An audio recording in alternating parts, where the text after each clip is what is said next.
সৃজন ভট্টাচার্যকে গতকাল রাত্রিবেলা যাদবপুর থানার পক্ষ থেকে একটি চিঠি পাঠানো হয়েছে এবং সেখানে বলা হয়েছে যে আজকে যাদবপুর থানায় তাকে যোগাযোগ করতে হবে এবং তার কাছে যে নথি আছে সেই সমস্ত নথি নিয়ে সৃজন ভট্টাচার্যকে যাদবপুর থানায় যেতে বলা হয়েছে। হ্যাঁ, কি বিষয় আমরা একদম সরাসরি সৃজনের সঙ্গে কথা বলবো।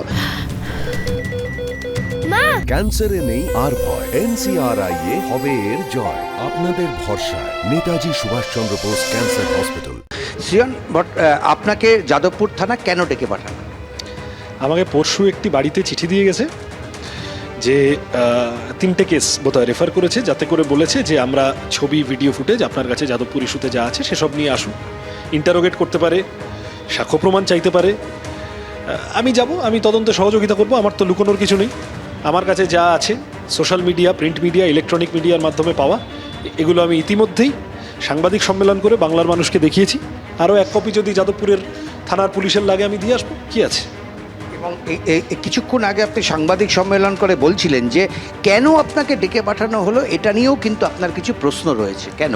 সে তো থাকবেই, ঘটনা ঘটে গেছে, 5-6 দিন হয়ে গেছে। এখনও অবধি যে শিক্ষামন্ত্রী গাড়ি চাপা দিলেন তিনি বা তার অ্যাসোসিয়েট কাউকে জিজ্ঞাসাবাদ করা হয়নি, ডেকে পাঠানো হয়নি। ছবি ধরে নাম ধরে দেখিয়ে দেওয়া সত্ত্বেও যে বহিরাগতরা টিএমসিপির সেদিন এসেছিল তাদের কাউকে জিজ্ঞাসাবাদ করা হয়নি। যে তৃণমূল কংগ্রেস তার মুখপাত্ররা তথ্য বিকৃতির চেষ্টা করলেন, ভিডিও ফুটেজ, ভুল ভিডিও ফুটেজ বা বিকৃত বিভিন্ন রকম তথ্য দিয়ে বোঝানোর চেষ্টা করলেন যে গাড়ির চাকার তলায় ইন্দ্রানুজ যায়নি, যার উত্তরে আবার আমাদের বলতে হলো, দেখাতে হলো যে না, আসলে ওই ছেলেটি ইন্দ্রানুজি। যারা তথ্য বিকৃতি করলো তাদেরকে ডাকেনি, এখন আমাকে ডাকছে। আমার কোনো অসুবিধা নেই, আমি তদন্তে সহযোগিতা করতে 1বার কেন 10 বার যাব। কিন্তু পুলিশ, তাদের ভূমিকা প্রশ্নাতীত নয়। এক ইন্দ্রানুজ, যে ছেলেটি গাড়ির চাকার তলায় পড়ে গিয়েছে, তার FIR 3 দিন ধরে নিচ্ছিল না, হাইকোর্টের বকা খেয়ে FIR নিতে হলো। প্রথম দিন থেকে ইন্দ্রানুজের অভিযোগ যে তার বয়ান ঠিক মতো করে রেকর্ড নিচ্ছে না। একটা প্রাক্তনী ছেলে, তাকে অ্যারেস্ট করে নিয়েছে প্রথম দিনই, কিন্তু এই টিএমসিপির বহিরাগতরা যারা এসেছিল তাদেরকে অ্যারেস্ট করেনি। তার মানে পুলিশ হেলে আছে কিনা এই সন্দেহ আছে। পুলিশকে ঠিক করতে হবে তারা উদ্দিন মর্যাদা রাখবে কিনা।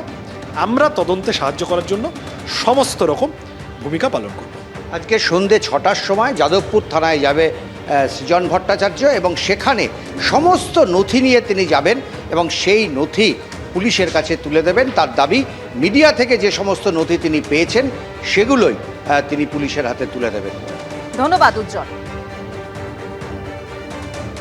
সৃজন ভট্টাচার্য তিনি বলেছেন তিনি থানায় যাবেন এবং তিনি অভিযোগ করছেন যারা তথ্য বিকৃতি করলো তাদেরকে কিন্তু এখনো পর্যন্ত জিজ্ঞাসাবাদের জন্য ডাকেনি পুলিশ, এই অভিযোগ করছেন সৃজন ভট্টাচার্য। আর এবার আপনাদের সামনে রাখবো গত 6 তারিখ দেবাংশু ভট্টাচার্য সৃজন ভট্টাচার্যকে আক্রমণ করে ঠিক কি বলেছিলেন শুনুন।